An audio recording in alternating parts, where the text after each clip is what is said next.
सपनों का गांव, एक ऐसी जगह जहां असलियत और सपनों की दुनिया एक दूजे में मिल जाते थे। इस दुनिया में सपने बस धुंधली तस्वीरें नहीं थे, बल्कि रंग बिरंगी दुनिया थी, छिपी हुई ख्वाहिशें जो रूप ले लेती थीं। ये दूसरों के मन का रास्ता थे, एक छिपी हुई भाषा जो रात में फुसफुसाई जाती थी। मीरा सपनों के गांव की रहने वाली थी, जो फुसफुसाते हुए पेड़ों के बीच बसे एक शांत गांव में एक साधारण जीवन जीती थी। वो एक सपनों की दुनिया में खोई रहने वाली लड़की थी।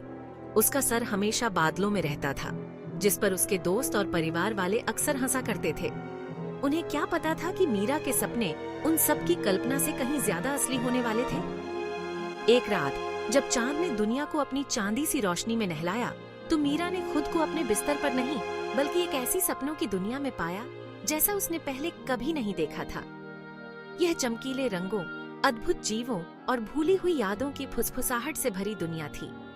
मीरा डरी हुई थी, फिर भी अजीब तरह से उत्साहित भी। वो किसी और के सपने में चली गई थी। पहले तो अपनी इस नई क्षमता ने मीरा को डरा दिया।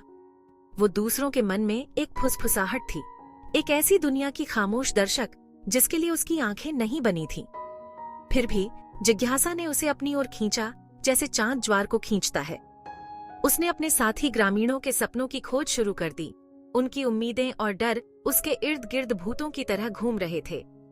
जैसे जैसे उसने गहराई से जाना शुरू किया, उसने सपनों की दुनिया में एक प्रतीक को बार बार देखा, एक ऐसा निशान जो अजीब तरह से जाना पहचाना लग रहा था। यह एक ऐसा प्रतीक था जो उसने अपने सपनों में भी देखा था, एक ऐसा प्रतीक जो उसके दिल को भूली हुई लोरी की तरह छू रहा था। एक अनजानी ताकत से प्रेरित होकर मीरा को एहसास हुआ कि वह इन सपनों में बस एक मेहमान नहीं है। वह कुछ खोज रही थी, एक ऐसे अतीत से जुड़ाव जो रहस्य में डूबा हुआ था। एक रात उसने खुद को एक ऐसे सपने की ओर खींचते हुए पाया जो दूसरों से अलग था। यह प्राचीन पेड़ों और भूले हुए जादू की जगह थी। वहां फुसफुसाते पत्तों के बीच उसकी मुलाकात एक ऐसी महिला से हुई जिसकी आंखें स्टारडस्ट जैसी थीं, और एक आवाज जो समय की गूंज के साथ गूंजती थी। उस महिला ने ड्रीम वॉकर के वंश के बारे में बताया, ऐसे गिफ्टेड लोग जो अपनी मर्जी से सपनों की दुनिया में आ जा सकते थे। और उसने मीरा के बारे में बताया, जो उनकी आखिरी वंशज थी।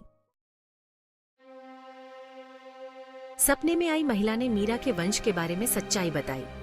वो ड्रीम वीवर्स की वंशज थी, एक ऐसा भूला हुआ परिवार जिसे एक पवित्र उपहार सौंपा गया था, न केवल सपनों में प्रवेश करने की क्षमता, बल्कि उन्हें आकार देने और ढालने की भी। यह उपहार, महिला ने बताया, पीढ़ी दर पीढ़ी पारित किया गया था। जादू की एक फुसफुसाहट उनकी आत्माओं में बुनी गई थी।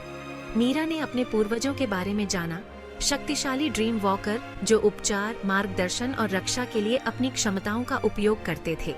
लेकिन उसने अपने दुश्मनों के बारे में भी जाना, जो अपने बुरे उद्देश्यों के लिए सपनों की शक्ति को नियंत्रित करना चाहते थे, ड्रीम लॉर्ड्स। ड्रीम लॉर्ड्स, महिला ने चेतावनी दी, प्राचीन और शक्तिशाली प्राणी थे जो दुःस्वप्न क्षेत्र पर शासन करते थे, जो सपनों की दुनिया की सीमाओं से परे मौजूद छाया और भय का स्थान था। वे ड्रीम वीवर के उपहार के लिए तरसते थे, अपनी इच्छा के लिए अपनी शक्ति को मोड़ना चाहते थे। महिला के शब्दों ने मीरा को विस्मय और घबराहट से भर दिया। वो अपनी तरह की आखिरी थी, एक ऐसी विरासत की उत्तराधिकारी जिसे वो अभी समझना शुरू कर रही थी। लेकिन वो एक लक्ष्य भी थी, उन ताकतों द्वारा शिकार की जा रही थी जिन्हें वो समझ नहीं पा रही थी। जागृत दुनिया में जीवन ने एक नई तात्कालिकता हासिल कर ली। मीरा अपने ऊपर अनदेखी निगाहों को महसूस कर सकती थी। एक निरंतर याद दिलाता था कि वह कोई साधारण लड़की नहीं थी। सपनों की दुनिया, जो कभी आश्चर्य की जगह थी, अब खतरे की चपेट में थी। ऐसा लग रहा था जैसे परछाई उसका नाम फुसफुसा रही हों और रात के जीव भूखी निगाहों से उसे देख रहे हों। एक रात जब मीरा सो रही थी, तो उसके सपने में एक व्यक्ति प्रकट हुआ। वह लंबा और प्रभावशाली था। उसके चेहरे एक गहरे रंग के हुड के नीचे छिपे हुए थे। यह कैलिक्स था, जो ड्रीम लॉर्ड्स का एक नौकर था, जिसे उसे पकड़ने और उनके सामने लाने के लिए भेजा गया था। कैलिक्स ने ड्रीम लॉर्ड्स की शक्ति, दुःस्वप्न क्षेत्र पर उनके प्रभुत्व और सभी सपनों को नियंत्रित करने की उनकी इच्छा के बारे में बताया। उसने मीरा को एक विकल्प दिया, उनके साथ आ जाओ या नष्ट हो जाओ। मीरा ने मना कर दिया। वह उनके खेल में मोहरा नहीं बनेगी, उनकी धुन पर नाचने वाली कठपुतली नहीं। उसे ड्रीम वीवर का उपहार विरासत में मिला था, और वह इसका उपयोग अपनी दुनिया, अपने परिवार और अपने सपनों की रक्षा के लिए करेगी।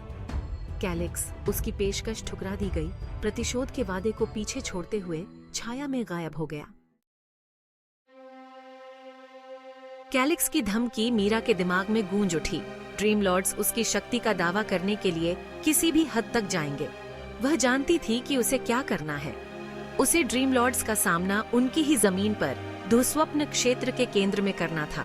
यह एक खतरनाक जुआ था, खतरे से भरी यात्रा थी, लेकिन मीरा जानती थी कि कोई दूसरा रास्ता नहीं है। भारी मन से उसने अपने परिवार को अलविदा कहा। उसके शब्द आधे अधूरे सच में लिपटे हुए थे, ताकि उन्हें उस भयानक ज्ञान से बचाया जा सके जो वह वहन करती थी। उसने घूमते हुए बवंडर में कदम रखा, जो दुःस्वप्न क्षेत्र के प्रवेश द्वार को चिन्हित करता था, उस दुनिया को पीछे छोड़ते हुए जिसे वह छाया और भय के दायरे के लिए जानती थी। दुःस्वप्न क्षेत्र मुड़े हुए पेड़ों और दांतेदार पहाड़ों का एक उजाड़ परिदृश्य था, रक्तलाल चंद्रमा की भयानक चमक से जगमगाता हुआ। दुःस्वप्न के जीव भूमि पर घूमते रहे, प्राचीन भूख से उनकी आंखें जल रही थीं।